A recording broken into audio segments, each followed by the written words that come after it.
pada akumulasi suhu harian di atas suhu dasar yang spesifik untuk setiap jenis tanaman, sehingga dapat dimanfaatkan untuk memprediksi waktu ketambahan, pembungaan, pemasakan, hingga panen secara lebih akurat.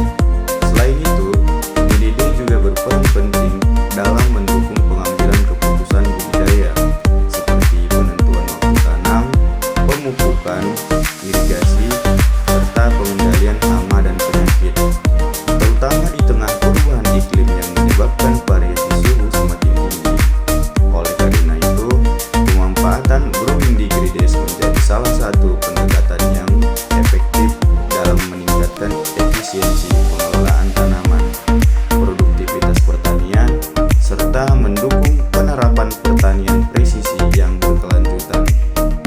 Adapun tujuan dari praktikum growing degrees ialah mengetahui cara menghitung dan menginterpresentasikan nilai growing degrees sebagai indikator akumulasi suhu yang memengaruhi pertumbuhan dan perkembangan tanaman.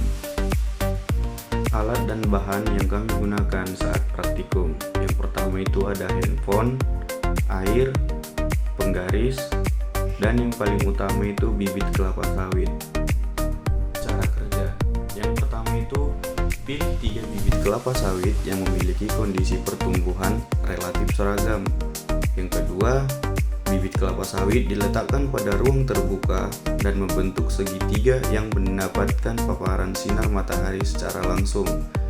Yang ketiga, lakukan pengukuran awal terhadap setiap bibit, meliputi jumlah daun, tinggi tanaman, dan tinggi batang. Kemudian, setiap bibit disiram dengan air sebanyak 250 ml pada pagi hari.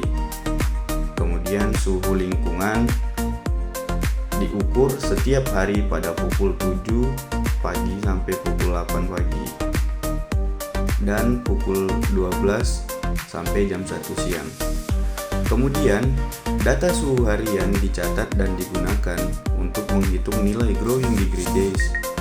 Kemudian, pemeliharaan tanaman dilakukan secara rutin selama 31 hari pengamatan.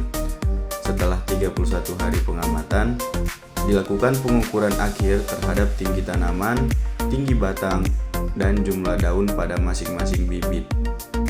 Lalu data hasil pengukuran awal dan akhir dibandingkan untuk mengetahui pertumbuhan tanaman selama periode pengamatan. Nah, ini untuk hasil dari pengamatan selama 30